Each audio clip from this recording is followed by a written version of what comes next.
Hello and welcome to Channel's Book Club. My name is Olakunle Kasumo, and it's great to be on the show where we discuss all things books. Our guest today is Professor Anthony Kila, who has written a book of, well, they call it a book of epistles, as the title of his book conveys. Well, the book addresses very fundamental topics that affect us in Nigeria, and he's written it in a style that is brilliant and somewhat direct. Well, let's get to meet with Professor Kila and then enjoy the conversation reviewing his book. Professor Anthony Kila is an essayist, public speaker, policy analyst, and Jean Monnet Professor of Strategy and Development. Kila studied in Cambridge, London, Perugia, and Suffolk. He graduated with a first-class degree in political science and later specialized as a scholar of political anthropology. He has taught in a variety of colleges and universities in Cambridge, Ipswich, London, Perugia, and Siena. He is the Institute Director General at the Center for International Advanced and Professional Studies. Kila is also an International Director of Studies at the European Center of Advanced and Professional Studies. He joins Channel's Book Club to discuss his book, Epistles of Anthony Kila.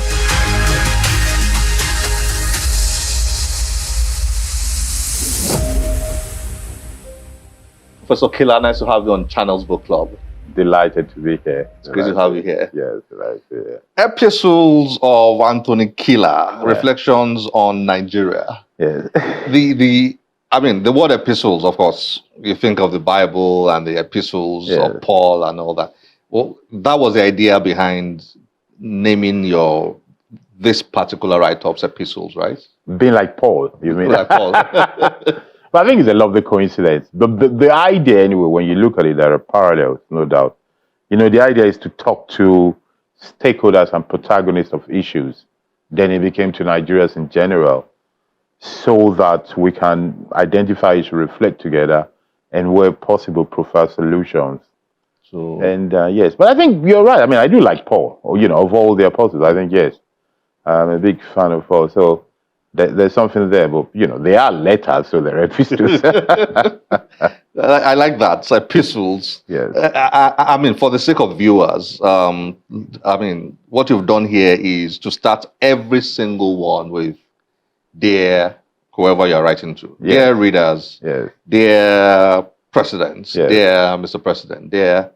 Right? Yes, indeed, yes. So that is a deliberate personal choice, because there is a tendency in this country, and generally, I think out of political correctness or something, that we do not attack issues directly. There's a tendency to not want to offend people, or people think, because I'm a teacher, a professor is abstract in general. And I decided to move away from that move. So I said, let us do something where you pick the individual or office holder, and you talk directly. You have a conversation with them.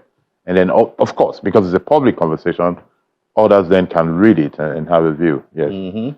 I'm curious to know, I will come down to specifics very soon, but in addressing your writings to individuals, which you did a lot here, did you ever get any feedback or reaction? A lot from the individuals. So they do, actually. Yeah, in a lot of cases, I got there because I do two things. Some of these essays were published in newspapers before then, but I do make sure individuals get it personally as well. Okay. No matter how direct or rough or confrontational the epistles are, I make sure they get it. And I want to assure people that what you see in this book is actually a refined version. The ones the individuals get are straight to the point and right in their face, to tell them. I don't tell people I don't understand if I don't understand. I tell them, their minister, what you've done here is absolute nonsense. And, so that they can get the message right across. And will you get some of the feedback, some of the reactions are privately sent. Some of them are publicly shared. I think of the one in aviation where I think the word is rejoinder.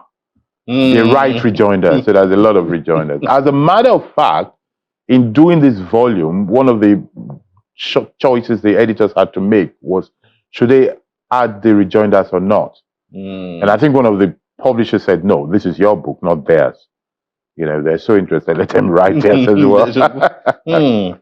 Okay, so I would like you to take viewers through how the book is structured, Yes. synopsis of the book, and all that. I know there are so many sectors you've addressed: aviation, business and economics, education, and so on. Yes.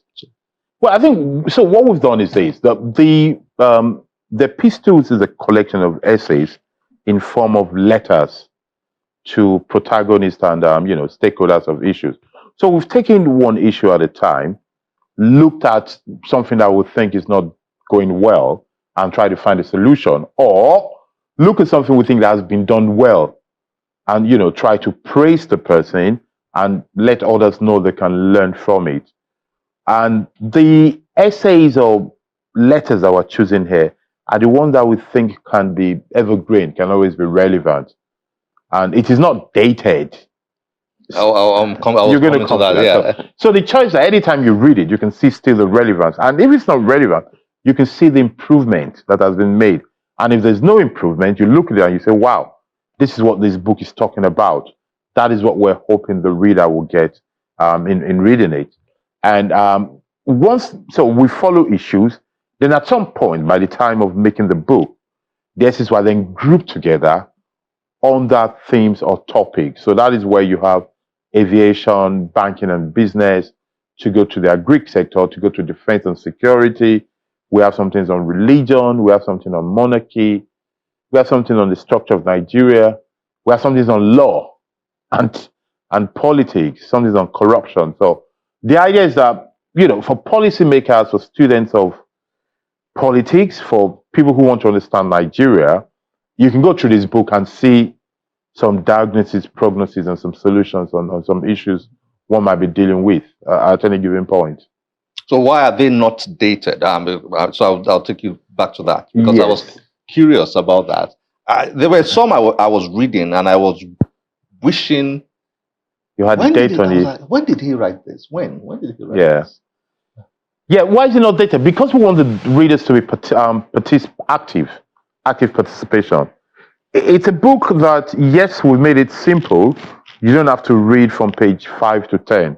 You can pick any topic and read because they stand alone. But at the same time, it would be good if the reader did some research themselves to actually think a bit and to find out that, why is he talking about today?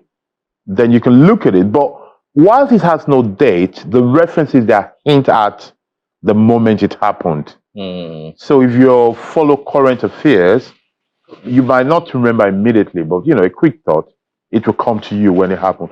And if it doesn't, go to the search engines. The good old Google will help you to do that quickly. Because you see, this book is not the history of Nigeria. It's a reflection of Nigeria. It's not a handbook on matters. So it's a supplementary reading. The idea is you look at it and we hope that it will attract you to want to know more about things. So it's a deliberate choice. Okay, so while you write about so many topics, so many themes, so many, and I know this might be a bit tricky, but is there a central theme? Is there a central idea that runs through everything here? It is tricky, but yes, there are some central ideas, not just one.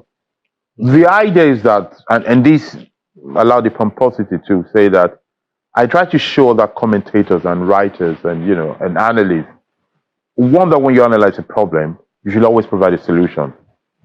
I try as much as possible to provide my own solution, which you might agree with, you might not agree with, but at least you would get where I'm coming from and what I believe should be done. And then to show people involved that there is another way of doing things. So one is solution finding, two, transparency and accountability. I think the real thing throughout are A, transparency, B, accountability, and C, solution finding.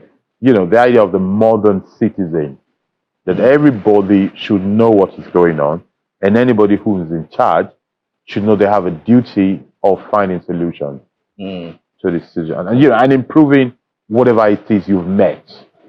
Whatever. So that could be the central theme about the Nigerian problem. And I think those 2-3 things are crucial in the Nigerian life. Yeah.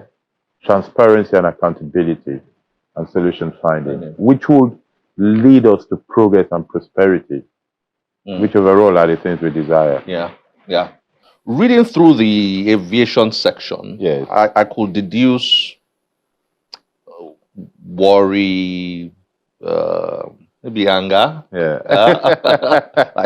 Like, excuse my language, pissed off. Yeah, if I I may say think it's so. a fair assessment. Yeah, is that correct? Yeah, I think there's a fair assessment. You know, 'cause I'm very passionate, as you know, about the aviation industry. I was born into the aviation industry. I've worked in it in different countries and in various levels in aviation. So, you know, I think I have good knowledge of the aviation industry across the world, and I have passion for it. And I have a lot of respect of people who are working in it. And individually, we have great aviators in Nigeria, individually, you know, from the economists to the marketing people to the pilots to the engineers. But as a system, it's poor. So what you have there is a triumph on the individual and the tragedy of the collective in our aviation industry. So that thing pushes me, and I strongly, and you know, it hurts me because we're looking at potentials being wasted in the aviation sector. It's a sector where, with proper, not just proper managers, before proper management, with a proper understanding on it. So maybe you talk about managers with good understanding of aviation. That sector alone can move the Nigerian economy to where you cannot imagine. Because we're positioned, we have the internal population, we have the connection across the world, and we should be leading Africa. But what you see is, you know, African countries setting up airlines that are serving Nigeria. You know, our airports need to be reviewed, not just as a place of flying away. It should be a place of experience, where traveling is an experience that starts from the airport, even before you get to the plane. You know, we should open it up. And I have, at some point, I got to a point where I was advocating, for example, for a bank of aviation. Yes, I read that here. Yes. You know, where I thought, you know, the problem for aviation is skills, is infrastructure, is law, but it's also money. It's one of the most expensive sectors in the economy. So if money is the problem, why not give them their own bank that where people who understand each other will be dealing with each other, and then you attract other people inside that same bank. That's an interesting one. Yes, and that's the way, you know, I would like us to think aviation, to see aviation as an essential infrastructure for the country. Are there aviation banks elsewhere? No. And it's so that's a novel idea. No, sorry, there are in some countries. Yes, there are. You know, aviation. At the moment, there are aviation finance companies. Okay. But you know, having a bank is something that we can, you know, definitely look at. And you see, this is one thing. Best practices are fine, but greatness is not about imitating other people. Yeah, it's about being creative. It's about being creative, looking at your situation and do it. There are countries who don't have it because they don't need it, because they don't have the problem we have. But we have peculiar problems. So, you know, we need to start thinking peculiar solutions as well. And the chapter on Ghana 1, Nigeria 0, I was expecting the football match, qualification for the World Cup match or something. And then I read about, I mean, your experience going to the airports in Accra and comparing that with the airports in Nigeria. And, I mean, sad, really. It's very sad. You know, it makes you feel what, you know, reasonable people should not be feeling, jealousy and envy of other people. You should be happy that people are doing well. Nigeria has that effect on me. You know, normally I'm a confident person. I look at things and in perspective. But when it comes to this patriotic thing, you see people, countries doing better than you, and you feel, gosh, they shouldn't be. I mean, we were here before Dubai. Look at, you know, the Emirates right in front of our face. You know, we're here when Ghana was struggling. We're not doing bad. All of a sudden, we're going to learn from them. You know, congratulations to them, but it just tells you that there's too many things we're not doing right. So, for example, look at that thing is dated many years ago, the Ghana 1, Nigeria 0 on aviation, where we compare the airports. But guess what? So there's been a lot of improvement in our airports now. But there's one thing that they've not been able to do that Ghana has done, automation of the airport system. It's still a problem. You still have this set of people asking you the same question, duplications, and people queuing up on our airports. You don't really need that. The world is automated. and we need to catch up with those things. And you can just see vision. Then you go to, from aviation, you still stay in transportation. You look at the rail stations that we've done, good thing we have rail stations, but why do we have to be gradual? Why not quantum leap? When we did the rail thing, when we did the station, why not do the most dynamic train station? I talk of automation, and that might sound big, but it's also some basic that tells you detail. In a country where people are using phones and are needed, I was shocked the first day I traveled the Abuja-Kaduna train station, and I look at the lounge, and the first thing that occurred to me that, why didn't they think of plastering this whole wall with charging sockets so that people can charge their telephone and laptops? It's just those little details that makes the difference between great leadership and not. And when you look at things that could have easily been done, and that is one thing, you were asking for the theme in Epistles. In Epistles, we try to put forth solutions that are not rocket science. As much as possible, when I speak to government, I always try to get them to do things that will not cost them money. That is just sense to look at it. If you're building a train station, building an airport, why not plaster it with charging sockets? Yeah. The same thing for people who do hotels or any kind of office. Anywhere you're doing where you're expecting public and you can control them, think of their comforts. I think it's about dignity. Think about what they might need and just put it there. It won't cost you so much extra to put some extra sockets so that people can charge their phone and laptop. Well, I read a book like this, not exactly like this. I mean, a book of articles, contributions, essays, and all that, and not too long ago, and I felt like the author was bootlicking. Was trying to be too nice to everybody. Yours is almost like a contradiction. Straight shooting. And I'm reading, let us keep an eye on George Uriesi. Yes. And I'm like, isn't Prof in the aviation sector? Shouldn't he be so nice to this man so that maybe tomorrow he can get a contract or something? The way we Nigerians think. Yeah, but I see you here saying, let's keep an eye on him. Yes.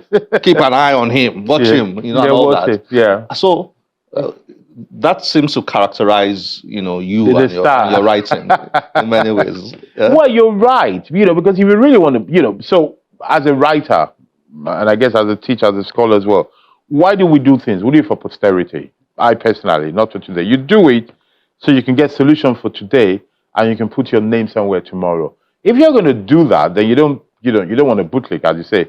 You don't want to curry favor. Yeah. You want to tell people as it is, so that if they really want to solve problems, they know who to go to. If they want somebody to massage their ego, they know who to avoid. So I think. But also, George Rose is a good example. Guess what? We're actually friends. So he's one of those people, he appreciated it and he said, okay, let's talk about it. And he gave his position. Yes. And he's a call away. He's probably going to call you after this church, because you picked on it. And he's one of the good ones, by the way. Let's say this, because he's doing well. He did well in the public sector and he's doing well in the private sector now. So it's worth mentioning it. Prof, thank you very much. Unfortunately, we don't have so much time, but I really enjoyed speaking with you. My joy. Thank you for joining us on Channels Book Club, and well done. Epistles of Anthony Kila. Yes. This book is available in bookstores. It's available in bookstores and on Amazon, online, and anywhere. Easy to find. Easy to find. At least we've done so. And yes. Okay. All right. Thank you. Thank you for joining us. Thank you for having me.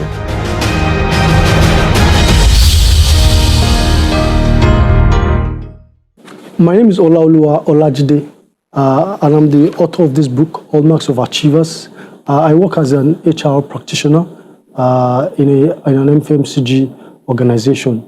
Basically, I'm here to read my book, Hallmarks of Achievers, and there's a favorite part which I think you all will be interested in, and that's the wheelbarrow mentality in this book, Hallmarks of Achievers. Basically, I'll be reading from this book. The wheelbarrow mentality is characterized by individuals who ordinarily cannot reason out issues by themselves. They rely on people to do their thinking for them and consequently push them into making far-reaching decisions. These are people who cannot make groundbreaking initiatives on their own. They lack principles guiding their actions or lives. They are indeed tossed here and there by every wind of doctrine because their brain is always tickled to function by someone before they act. Okay? People with this mentality depend on the motivation and the inspiration from people to push them into incredible success. Even when they kickstart something worthwhile, like the wheelbarrow that stops its movement as soon as the pusher stops pushing, they give up as soon as they encounter challenges or perhaps when motivation stops. It's pertinent to understand and to know that this set of people are always stagnant. Okay, a lot of people who have these challenges begging for attention might not even have time, because even at the moment, the world is filled with challenges and a lot of people have issues. So if you are depending on people for motivation, for inspiration, you might literally not find anybody. And that means that you become stagnant and remain at that point that you are. So this set of people, they rely on people to inspire them, just like the wheelbarrow that would, cannot move until it is pushed. Okay, hence they might remain in that position for a long time because nobody is pushing them or advising them or motivating them to take that bold step. So as individuals in this world that we are in, we shouldn't have that wheelbarrow mentality. We try as much as possible to be self-starters, intellectuals, men of steel, people that have attained exceptionally well in life. Do not, they didn't wait for people to motivate them to action, but rather they were self-starters. They had initiatives to begin what they need to do. A person with the wheelbarrow mentality lacks dreams. He or she lacks a mental picture of his or her desirable future. A man with a vision will be enthusiastic and excited to get his or her goals accomplished. He will never wait for someone to motivate him or jazz him to take concrete step for ultimate achievement. A wheelbarrow lacks an engine. Unlike vehicles and aircraft that can record speed, movement, and control its parts, so it cannot perform certain functions. I'm talking about the wheelbarrow now. It cannot perform certain functions. The question is, what is that engine of your life that keeps you moving and gives you that speed to attain your goals? Also, a wheelbarrow lacks spare tire in case of exigencies, which will lead me to another question. This will lead me to another question. Do you have a plan B for your goals, or do you just throw in the towel when a plan isn't working as you envisaged? Some top-rated billionaires at some point dropped out from formal education and were in serious mess. Some of them had nobody to inspire. They had nobody to motivate, to motivate them to become what they are today. They were self-starters. They were never in the business of waiting for people to push them to taking bold step for ultimate success. Dear friends, don't wait for anyone to motivate, to inspire, or to encourage you before you take that concrete step or action. This is your life, and you owe yourself greatness in life. You can read all the books, you can go for all motivational programs, but if you yourself do not believe in yourself to take that concrete step for exceptional greatness in life, you will remain where you are. And this is my advice to you. Try as much as possible to depend on God and depend on yourself to take that action for an incredible success in life. And I'm sure you can succeed. You can achieve the extraordinary. Just believe in yourself and make sure you jettison the wheelbarrow mentality. Thank you.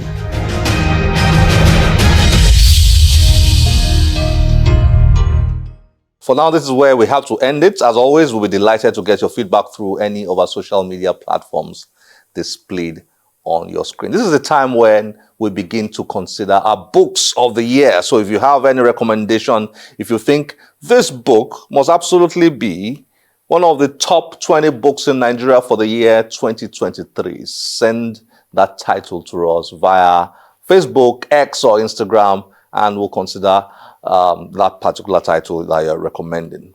But we have to end the show right now. Time is never our friend. My name is Olakunle Kasumo. Remember, one great book can change your life. Bye-bye.